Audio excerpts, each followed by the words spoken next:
The rain was coming down in sheets, hammering against the large, grease-stained windows of the Rusty Anchor diner. It was 2:14 a.m. on a Tuesday, the kind of graveyard shift where the minutes stretched into hours, and the only company was the rhythmic dripping of a leaky ceiling tile and the hum of the ancient neon sign outside. Harper Quinlan stood behind the counter, a damp rag in her hand, wiping down the same spot of formica for the third time.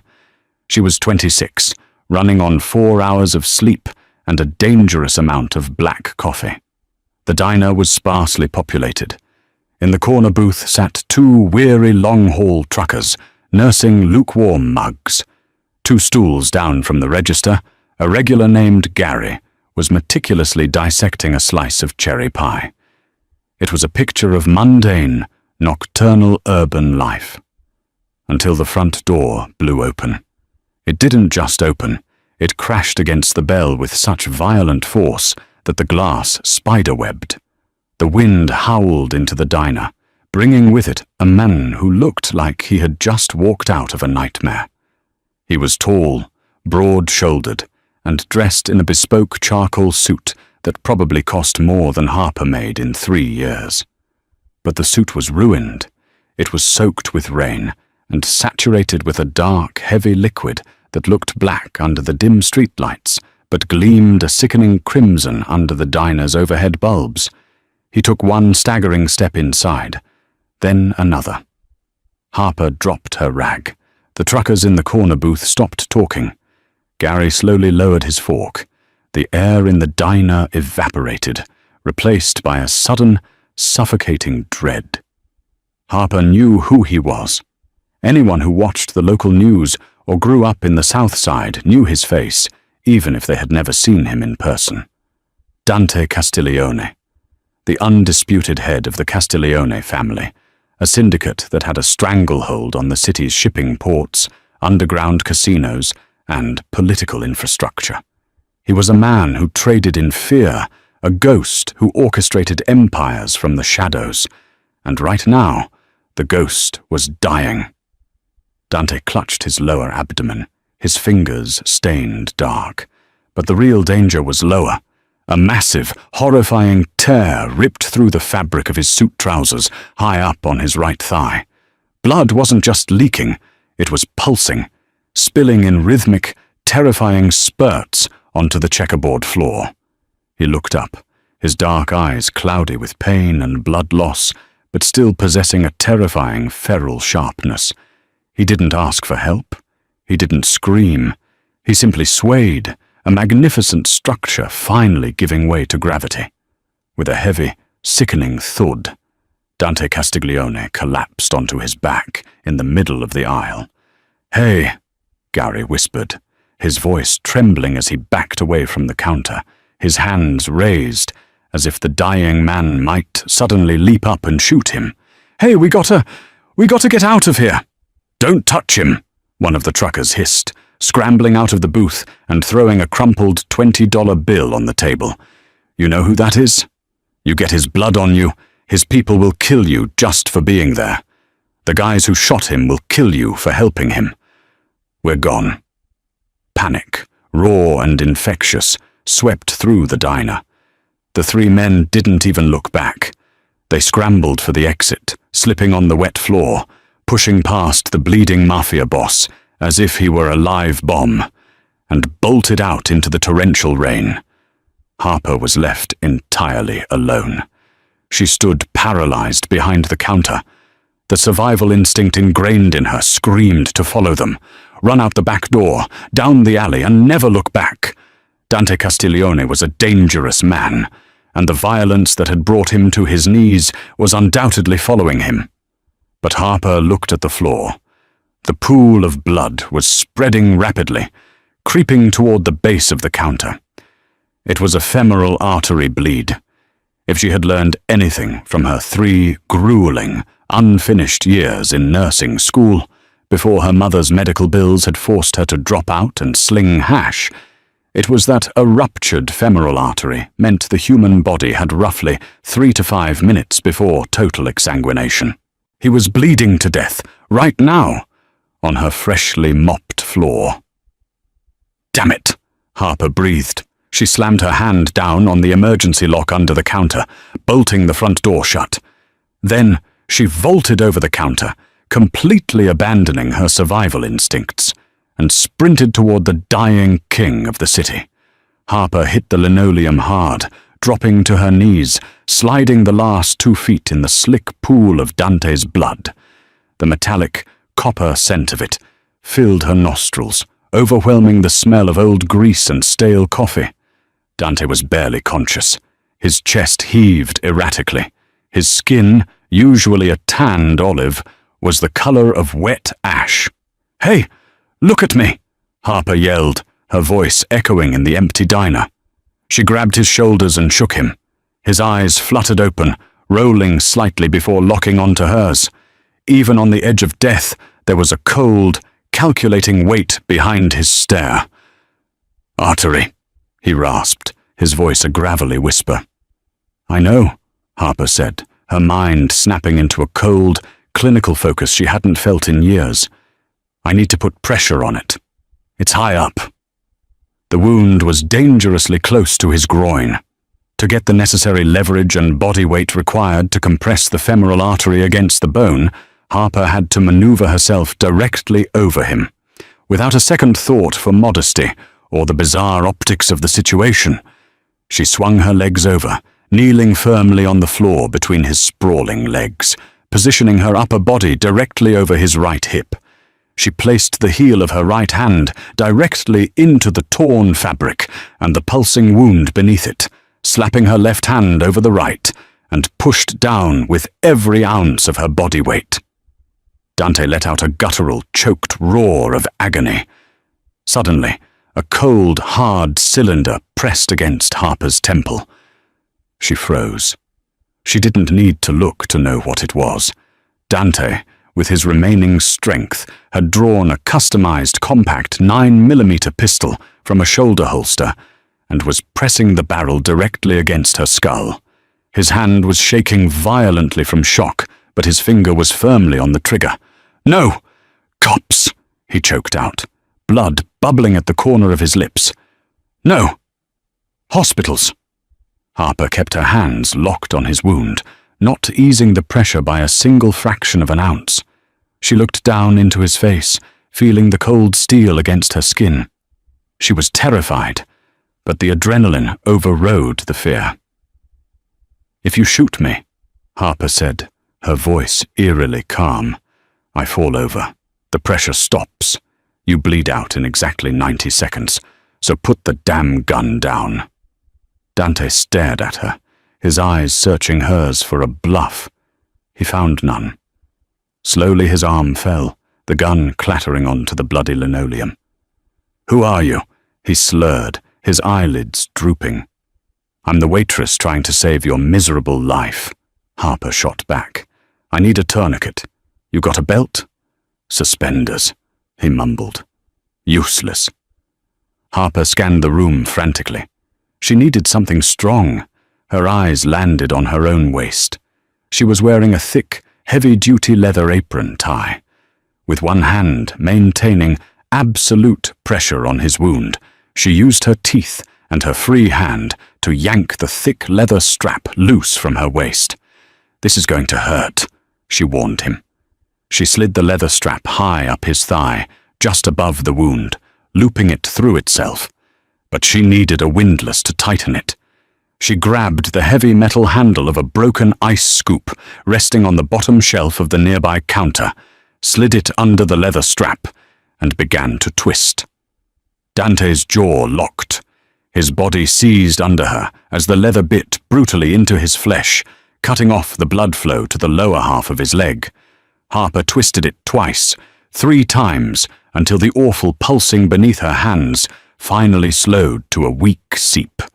She secured the metal handle against his leg, tying it off with the remaining leather. She slumped back on her heels, still kneeling between his legs, gasping for air. Her hands, her apron, her jeans were soaked in his blood. Dante's head lolled to the side. He was passing out.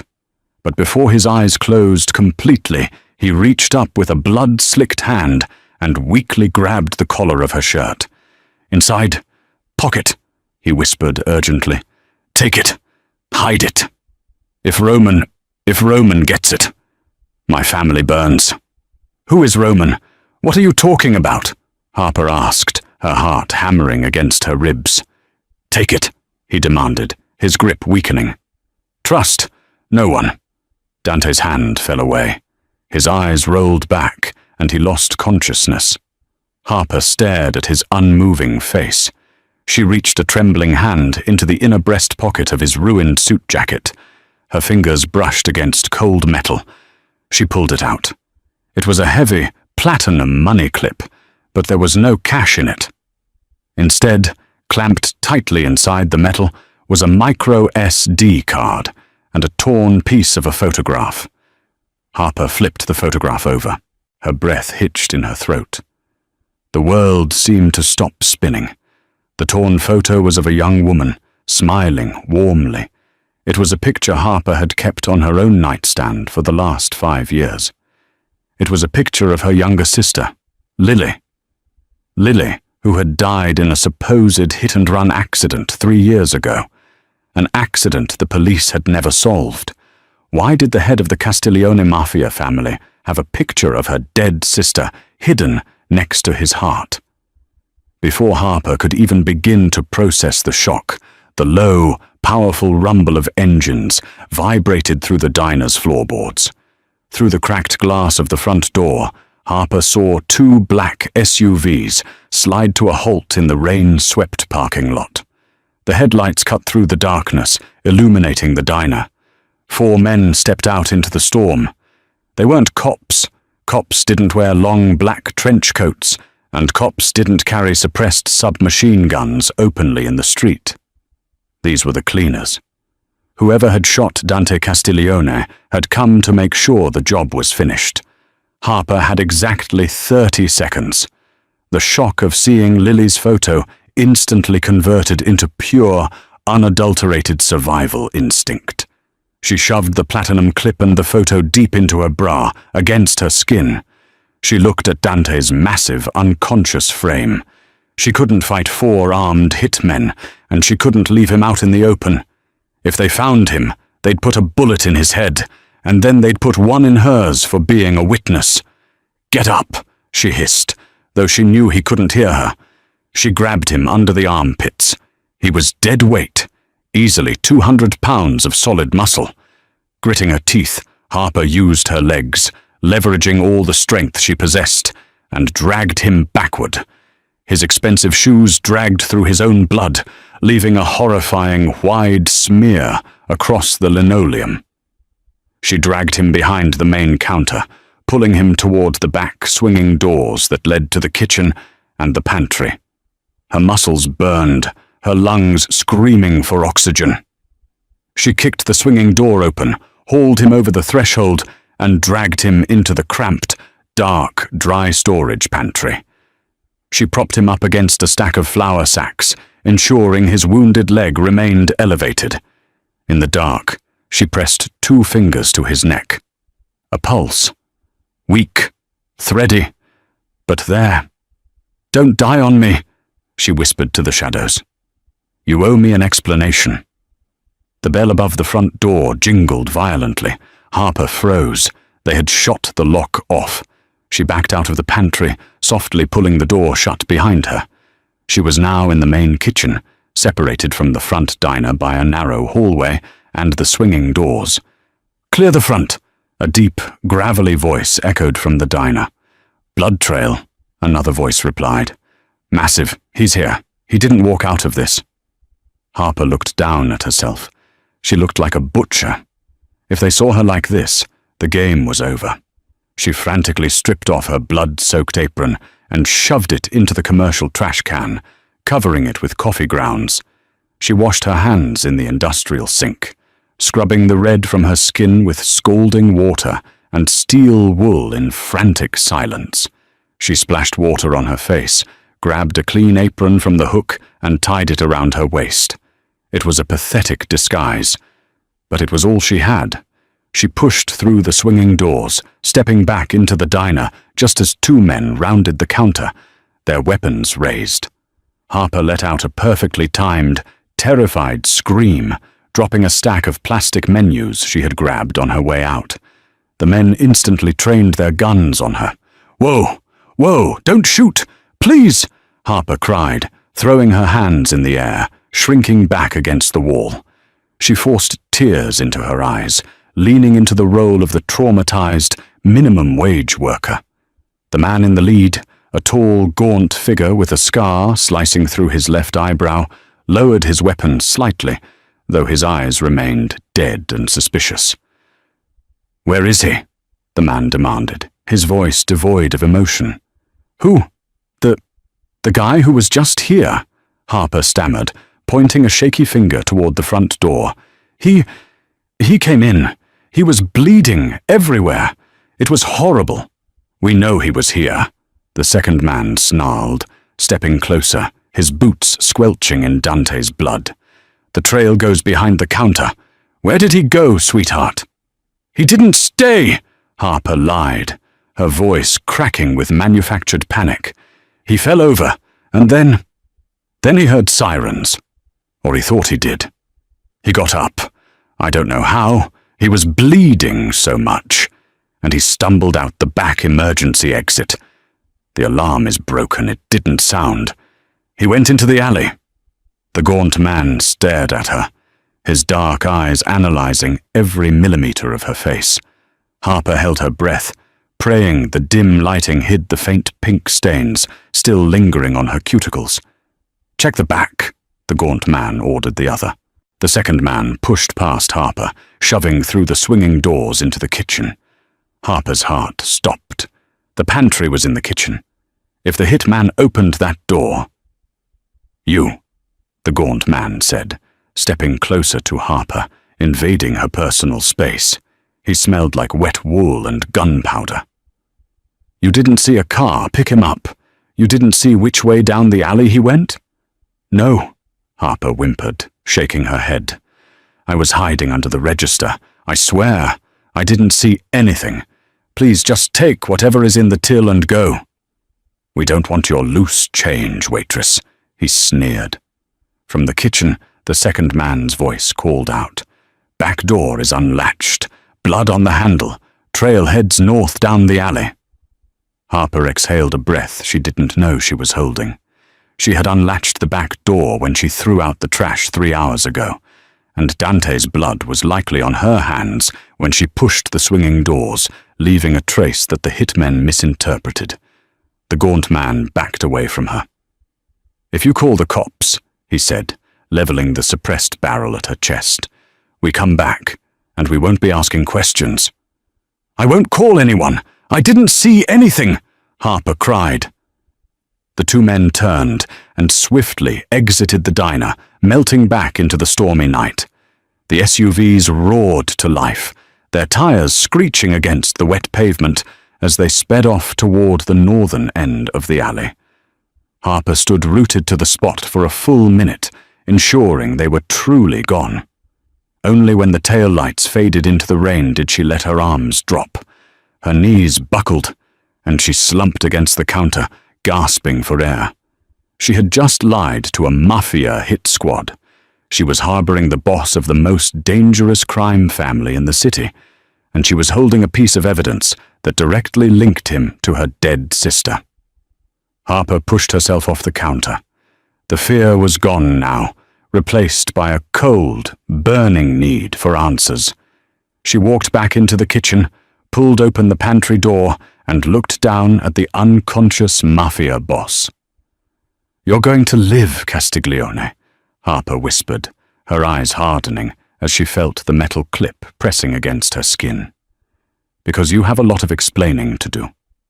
The air inside the dry storage pantry was thick with the scent of raw onions, damp cardboard, and the metallic tang of Dante Castiglione's blood. The single overhead bulb flickered, casting long, erratic shadows across the small, windowless room.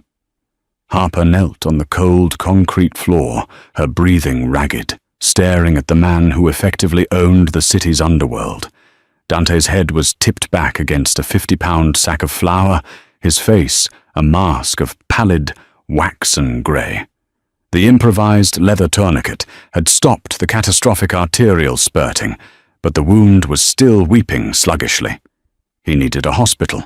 He needed synthetic plasma, a vascular surgeon, and a sterile operating theatre. What he had was a 26-year-old diner waitress and a plastic first aid kit designed for minor burn cream and band-aids. "Hey!" Harper slapped his cheek, her palm leaving a faint red smear on his skin. "Hey, Castiglione! Wake up! You can't die in my pantry! The health inspector will have a field day!" Dante groaned, a deep, rattling sound that vibrated in his chest. His heavy eyelids fluttered, struggling against the crushing weight of hypovolemic shock. When his eyes finally focused, the haze of pain receded just enough to reveal that terrifying, predatory intelligence that had kept him alive in a ruthless syndicate. "You," he rasped, his throat dry. "The hit squad, Navarino's men." "Gone," Harper said, curtly. "I sent them down the north alley. They're tracking a ghost. But they aren't stupid. Once they realize the blood trail ends at a chain-link fence, they'll come back to the rusty anchor. We have maybe 20 minutes. Dante shifted, immediately letting out a sharp hiss of agony as the movement pulled at his torn femoral artery. His right hand instinctively went to his inner suit pocket. His fingers brushed against empty, blood-soaked fabric. The shift in his demeanor was instantaneous and chilling. The weak, dying man vanished, replaced by the apex predator of the eastern seaboard. Despite his condition, he lunged forward with frightening speed, his large, blood-stained hand gripping Harper's wrist like an iron vice. "Where is it?" he demanded, his voice dropping an octave, losing its slur. "The clip! Give it to me!" Harper didn't flinch. She had spent the last 3 years navigating grief, poverty, and the crushing weight of her mother's medical debt. She was entirely out of fear. She used her free hand to reach into the neckline of her shirt, pulling out the heavy platinum money clip. Dante reached for it, but Harper snatched her hand back, holding it just out of his reach. "Not yet," she said, her voice dropping into a dangerous, icy register. She unclipped the metal, letting the micro SD card fall into her palm, and then she held up the torn photograph. "You are going to tell me exactly why the head of the Castiglione family is carrying a picture of my dead sister next to his heart." Dante's dark eyes locked onto the photograph.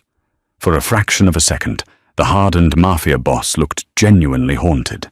The rigid lines of his face softened, betraying an exhaustion that went far deeper than his physical wounds.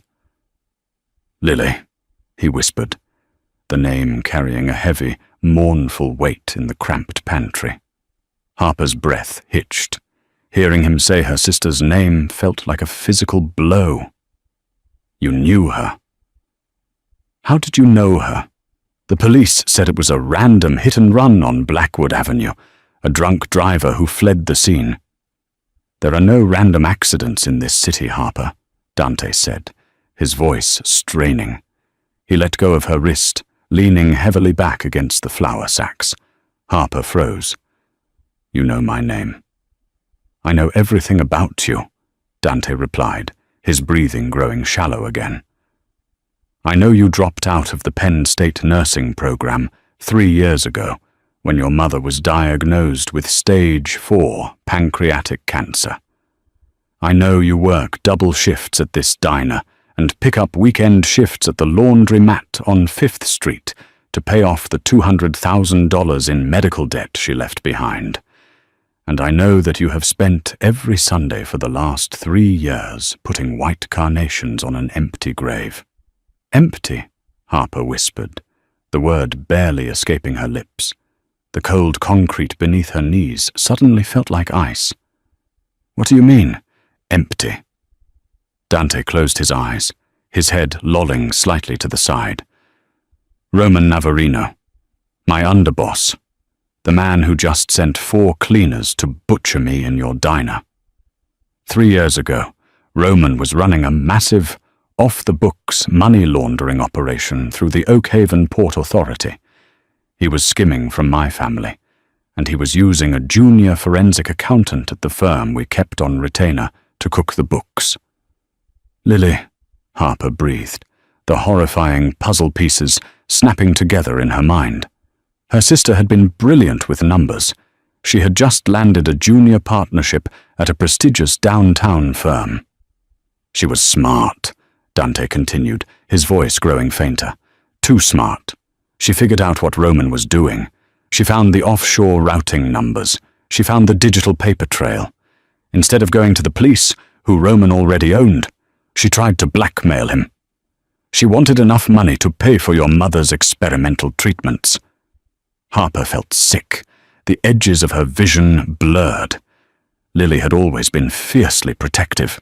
She had always promised she would find a way to save their mother. "Roman didn't negotiate," Dante said bitterly. "He ordered a hit, the hit and run on Blackwood Avenue." "You said the grave was empty," Harper interjected, grabbing Dante's lapels, shaking him slightly to keep him conscious. "If Roman ordered the hit, why is the grave empty?"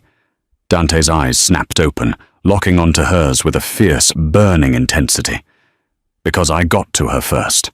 I intercepted Roman's men. I staged the wreckage. I paid off the medical examiner, Mayor Richard Tremblay, and the responding officers to seal the records. I made Roman believe he had succeeded. I made the whole city believe Lily Quinlan was dead." Harper's mind reeled, threatening to detach completely from reality.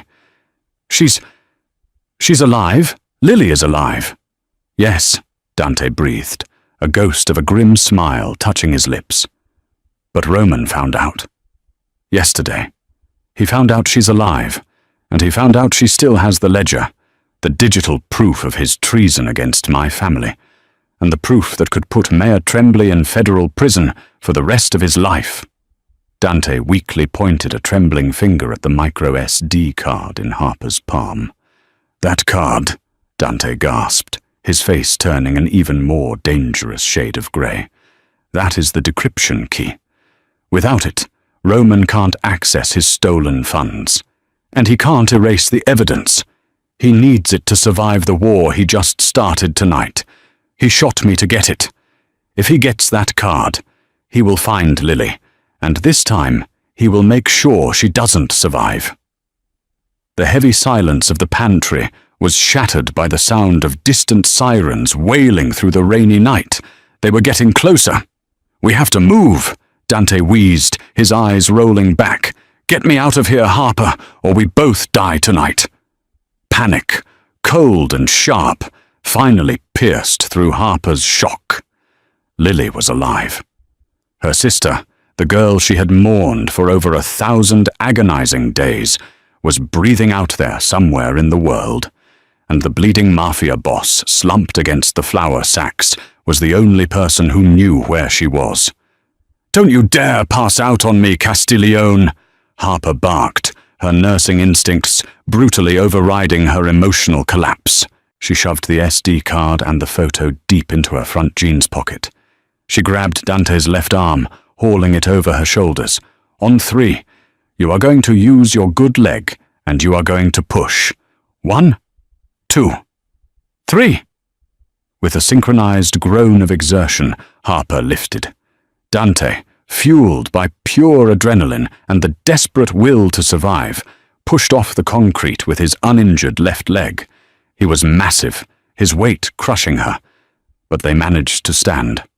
"Back door," Harper grunted, buckling slightly under his bulk.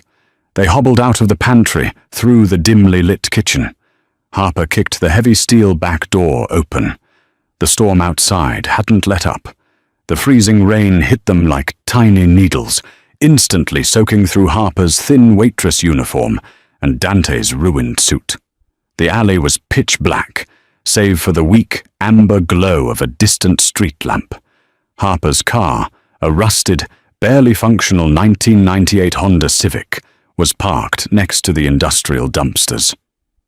"Keys," Harper muttered, fumbling with one hand in her apron pocket while trying to keep Dante upright. She finally fished them out, unlocked the passenger door, and practically shoved Dante into the seat. He collapsed inward with a suppressed cry of agony, his head resting against the fogged glass. Harper sprinted around to the driver's side, threw herself into the seat, and jammed the key into the ignition. The old engine sputtered, coughed, and finally roared to life, sounding more like a dying lawnmower than a getaway vehicle. "Where to?"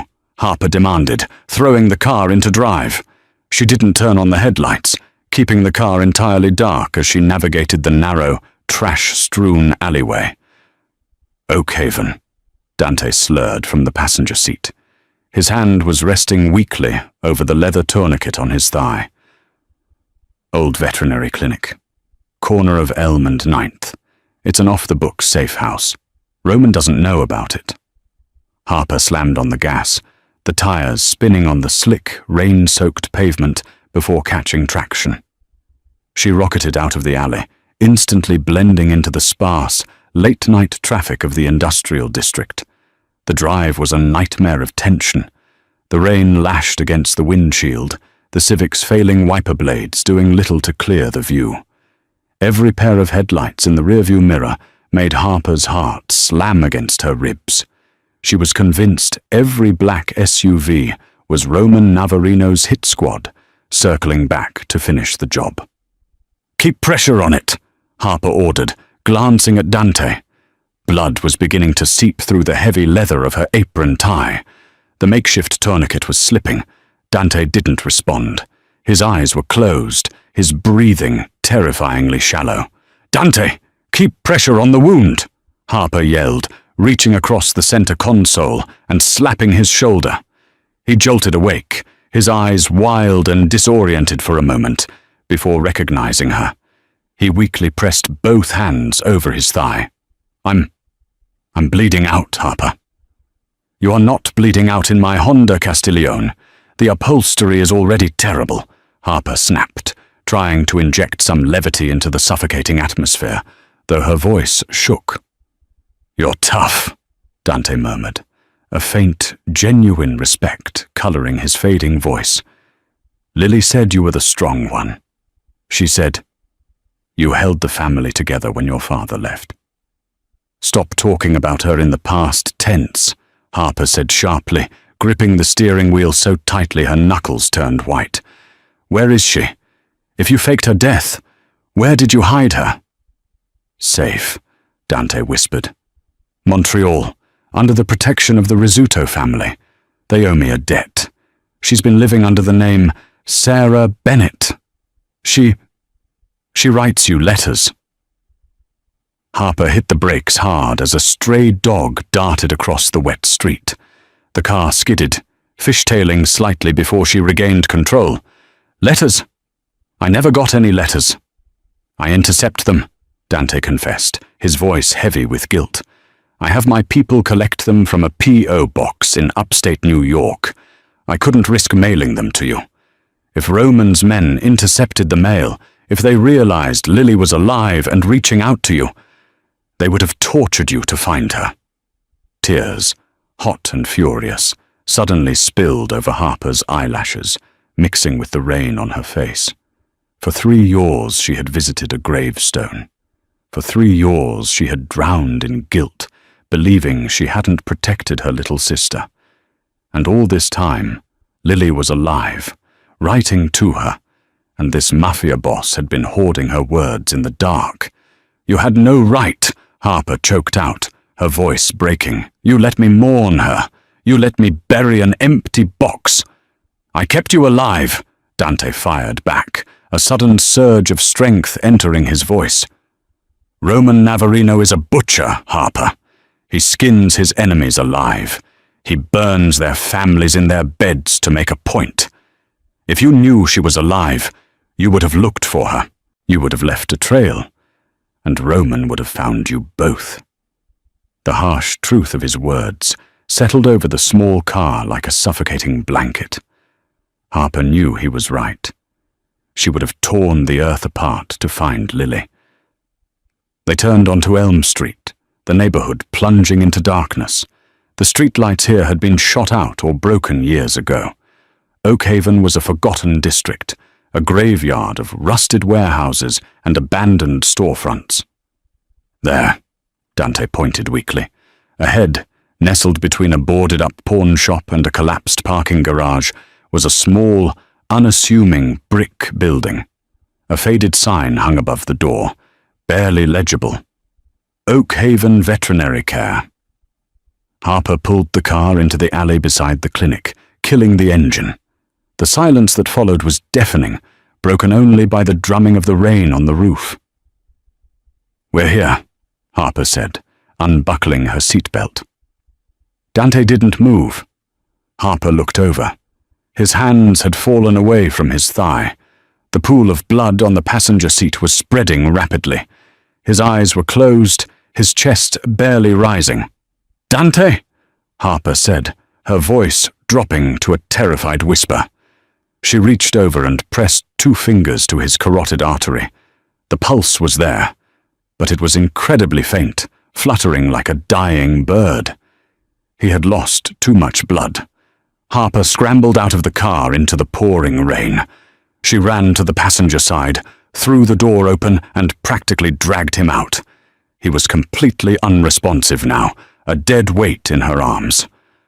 "No, no, no, you don't get to die now," she grunted, hauling him toward the back door of the veterinary clinic. "You have to give me the decryption code. You have to give me my sister." She reached the heavy metal door. It was locked with a heavy-duty keypad. "Dante!" Harper screamed, shaking his unconscious form. "The code! What's the door code?" He didn't answer. The rain washed the blood from his pale face. Harper looked wildly around the dark alley. She was entirely alone, standing in the freezing rain, holding a dying mafia boss, with the keys to a criminal empire and her sister's life burning a hole in her pocket. And the door to their only sanctuary was locked. The rain showed no mercy, battering Harper's face as she held the dying weight of Dante Castiglione against the cold steel door of the Oakhaven Veterinary Clinic. The keypad glowed with a mocking, faint blue light. 6 digits. 6 numbers stood between Dante's survival and a brutal, unceremonious death in a flooded alleyway. "Think, Harper, think," she muttered frantically, her hands slick with a mixture of freezing rain and warm blood. She patted Dante down, desperately hoping for a wallet, a phone, anything. Nothing. Her mind raced back to the diner, to the few words he had managed to speak before passing out. He had mentioned the micro SD card and the photograph. The photograph. Harper let Dante slide slightly against the brick wall, supporting his chest with her shoulder as she dug her bloody fingers into her wet jeans pocket. She pulled out the torn picture of Lily. It was ruined, the edges soaked. But as she flipped it over under the dim amber street lamp, she noticed faint, faded ink in the corner. It wasn't a date. It was a sequence of numbers, written in Lily's distinct, looping handwriting. 824190. It was the employee ID number Lily had been assigned when she started at the forensic accounting firm, the same firm where she had uncovered Roman Navarino's treason. Dante hadn't just kept the photo to remember a face. He had kept it because it held the master code to his underground sanctuaries. Harper slammed her thumb against the keypad. 824190. A heavy mechanical clack echoed through the alley. The deadbolt retracted. Harper shoved the heavy steel door open with her hip and dragged Dante inside, kicking the door shut behind them. The deadbolt instantly slid back into place, sealing them in absolute darkness. "Hello?" Harper yelled, her voice echoing off tiled walls. "Is anyone here? He's dying!" Fluorescent lights snapped on with a loud hum, blinding her for a second. When her eyes adjusted, she realized she wasn't standing in a veterinary lobby. It was a fully sterile, state-of-the-art trauma bay, hidden behind the facade of an abandoned animal clinic. Stainless steel surgical tables, heart monitors, and glass cabinets filled with medical-grade pharmaceuticals lined the room. From a back office, a man burst through the swinging doors. He was in his late 50s, wearing a wrinkled dress shirt and suspenders, his grey hair wildly disheveled. He took one look at Dante and the blood trailing behind them, and his face drained of colour. "Good God," the man breathed, sprinting toward them. "Get him on the centre table, now!" "Who are you?" Harper demanded, straining as they hoisted Dante onto the stainless steel surface. "Dr. Harrison Keller," he said rapidly, already grabbing trauma shears and violently cutting away the rest of Dante's ruined suit trousers.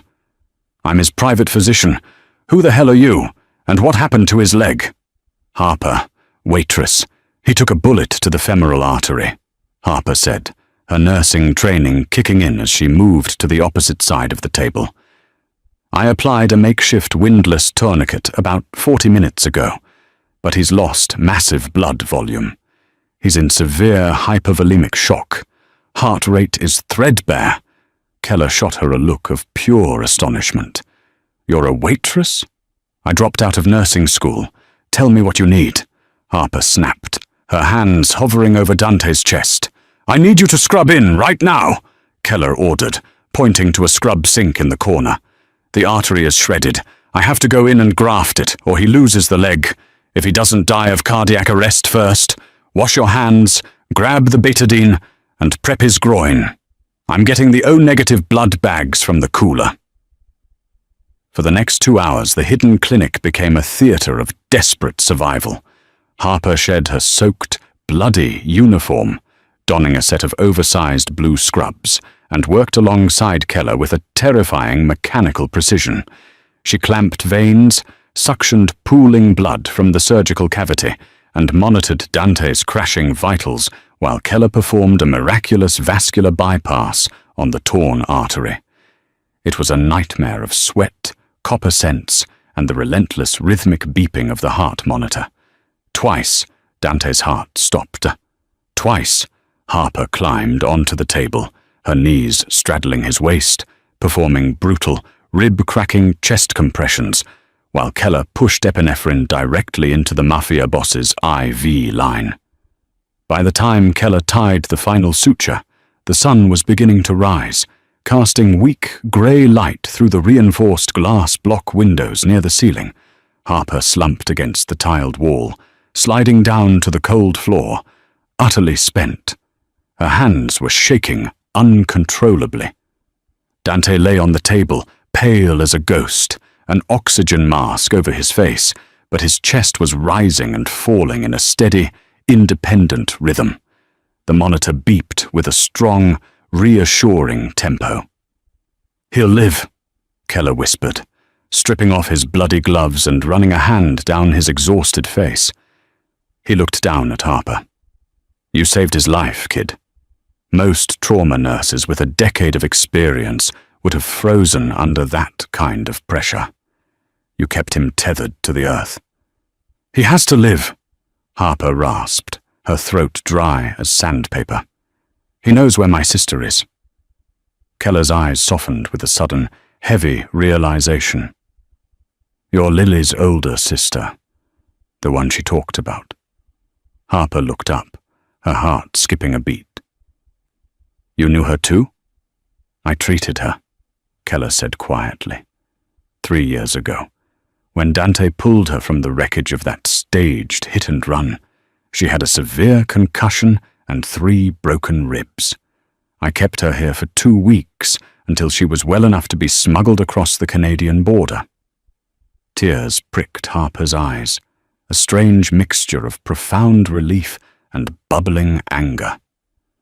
"He stole 3 years of my life. He let me grieve."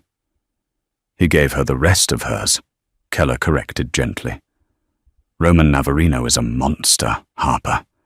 If Dante hadn't done what he did, you and your mother would have been buried right next to her. It was the only way." A low, painful groan from the surgical table interrupted them. Harper scrambled to her feet, rushing to Dante's side.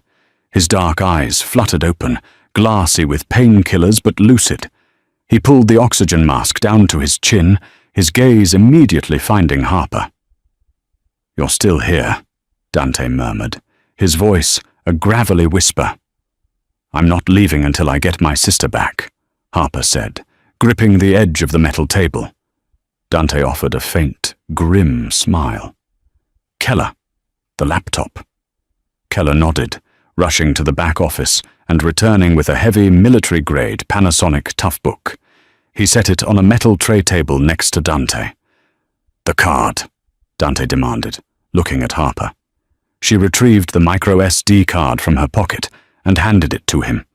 With trembling, pale fingers, Dante inserted it into the laptop. A prompt appeared, demanding a decryption key. Dante typed in the 6-digit code from the photograph. The screen flashed green, and lines of data began to spool rapidly across the screen. Bank routing numbers, Shell Corporation registries, and offshore accounts in the Cayman Islands, Cyprus, and Zurich. "What are we looking at?" Harper asked, staring at the billions of dollars flashing before her eyes. "The execution of Roman Navarino," Dante said coldly. "This isn't just a ledger of what he stole from my family. It's proof that he's been selling Castiglione shipping routes to the Sinaloa cartel to move fentanyl into the city. He broke the Commission's highest law. By dawn, every mafia family on the eastern seaboard, the FBI, and the DEA will have this file." Dante hit a single keystroke. A progress bar appeared on the screen, indicating a mass encrypted email was sending. "Once that hits 100%, Dante said, his eyes burning with a dark, vengeful fire. "Roman is a dead man walking. He won't have the money to pay his hitmen, and he won't have the political leverage to hide." Suddenly, the heavy steel door at the front of the clinic shuddered violently. A deafening, metallic crash echoed through the room. The progress bar on the screen sat at 42%. "They tracked the car," Keller panicked, backing away from the door. "The Honda! They must have accessed the city's traffic grid." "Roman," Dante growled, attempting to sit up, only to collapse back with a gasp of pain as his freshly sutured artery screamed in protest. "Get down!" Harper screamed, just as the reinforced steel door was blown entirely off its hinges by a shaped C4 charge. The explosion deafened Harper, filling the sterile clinic with thick, acrid grey smoke and pulverized brick. She threw herself to the floor, covering her head, as shrapnel rained down against the medical cabinets, shattering glass in a terrifying symphony of destruction. Through the ringing in her ears and the settling dust, shadows moved into the clinic. 4 men armed with tactical rifles swept into the room, their laser sights cutting through the smoke. And behind them, stepping over the wreckage of the door with an air of absolute arrogance, was Roman Navarino. He was a sharply dressed man in a tailored camel overcoat, his dark hair slicked back, his face a mask of cruel, aristocratic entitlement. He held a suppressed pistol casually in his right hand. "Dante! Dante! Dante!" Roman tisked, his voice smooth and dripping with venom as he surveyed the ruined trauma bay. "Look at you, the great lion of the Castiglione family, gutted on a veterinarian's table." "Roman!" Dante spat, his hand inching agonizingly slow beneath the surgical sheet covering his waist. Keller had slipped a small revolver onto the table during the chaos of the explosion, but Dante was too weak to move fast. "Secure the laptop," Roman ordered his men. One of the hitmen lunged forward, but before he could reach the Toughbook, Dr. Keller raised a 12-gauge shotgun from behind a cabinet and fired. The blast caught the hitman in the chest, throwing him backward into the wall. The response was instantaneous and brutal. The remaining 3 gunmen opened fire. Keller was hit multiple times, his body crumpling to the floor behind the medical supply counter. "No!" Harper screamed from her position on the floor, hidden behind the heavy steel base of the operating table. Roman sighed, stepping over the dead hitman and slowly walking toward Dante. The progress bar on the laptop screen read 81%. "Kill the upload," Roman commanded one of his surviving men. The man stepped forward, but Dante, fueled by pure, unadulterated rage, whipped the small revolver from beneath the sheet and fired twice. He hit the man in the throat and the shoulder, dropping him instantly. But Dante was completely out of strength. The recoil caused the gun to slip from his bloody fingers, clattering uselessly to the floor. Roman chuckled, a dark, humorless sound. He raised his suppressed pistol, aiming it directly at the center of Dante's forehead. "You got old, Dante," Roman sneered. "You got soft. You started caring about civilian girls and waitresses. That's why you're going to die here, and that's why tomorrow I take the head of the table." The laptop screen chimed softly. 95%.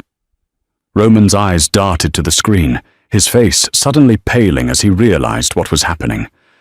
"No," he hissed, raising his gun to shoot the computer. Harper didn't think. The adrenaline in her veins eclipsed every rational thought she possessed. She was entirely unarmed, terrified, and outmatched. But the man on the table was her only path to Lily. From her crouched position behind the table, Harper grabbed a heavy, solid steel IV pole. With a feral scream that tore at her throat, she vaulted upward, swinging the heavy metal base of the pole like a baseball bat directly at Roman's head. The heavy steel connected with a sickening crack against Roman's temple. The underboss stumbled hard to his right, his gun discharging wildly into the ceiling. He crashed into a glass cabinet full of saline bags, screaming in pain and fury. The last surviving hitman whipped his rifle toward Harper. Bang! The sound was deafening in the enclosed space. The hitman froze, a perfect crimson circle appearing between his eyes before collapsing to the floor. Harper spun around, her chest heaving. Dante had pushed himself off the table, leaning heavily against it, his surgical wound tearing open and bleeding through the white sheets. He had retrieved a fallen hitman's pistol from the floor. His eyes were cold, lifeless, and entirely focused on Roman. Roman groaned, trying to push himself up from the shattered glass, blood pouring down the side of his face. He reached frantically for his dropped weapon. "It's over, Roman," Dante said, his voice void of any emotion. Ding! The laptop chimed brightly. The screen flashed. "Upload complete. Data distributed." Roman froze, staring at the screen in absolute horror. You just killed us all. The cartel will burn the city to the ground to cover their tracks." "They'll burn you," Dante corrected coldly. "I'm already a ghost." Dante didn't hesitate. He pulled the trigger. The bullet struck Roman squarely in the chest, throwing him backward. The traitorous underboss hit the floor and didn't move again. Silence, heavy and absolute, crashed back into the clinic, broken only by the sound of rain pouring through the blown-out doorway. Harper stood frozen, the steel IV pole still gripped tightly in her trembling hands. She stared at the carnage, at the bodies, and finally, at Dante. He dropped the gun, his strength completely failing him, and collapsed back onto the surgical table, his breathing dangerously ragged. Harper dropped the pole. The terror vanished, replaced by the sheer, stubborn will to keep him alive. She rushed back to his side, grabbing gauze from a spilled tray and pressing it fiercely against his bleeding hip. "You don't get to die," Harper yelled, tears freely falling down her cheeks. "The upload finished. You won. Now you owe me a trip to Canada. Do you hear me, Castiglione?" Dante looked up at her, a profound, undeniable respect, and something dangerously close to awe shining in his fading eyes. He lifted a blood-stained hand and weakly gripped hers. "Pack your bags, waitress," he whispered, before slipping back into unconsciousness. 6 months later, the Montreal air was biting and cold, carrying the scent of pine and impending snow.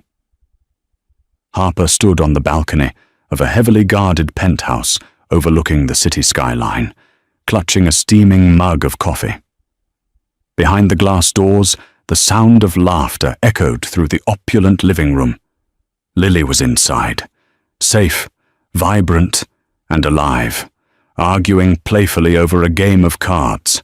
The destruction of Roman Navarino's empire had violently reshaped the underworld, but the Castiglione family had survived, stronger and more ruthless under their king. Footsteps approached from behind. Dante, walking with a slight, permanent limp and leaning on a silver-tipped cane, stepped onto the balcony.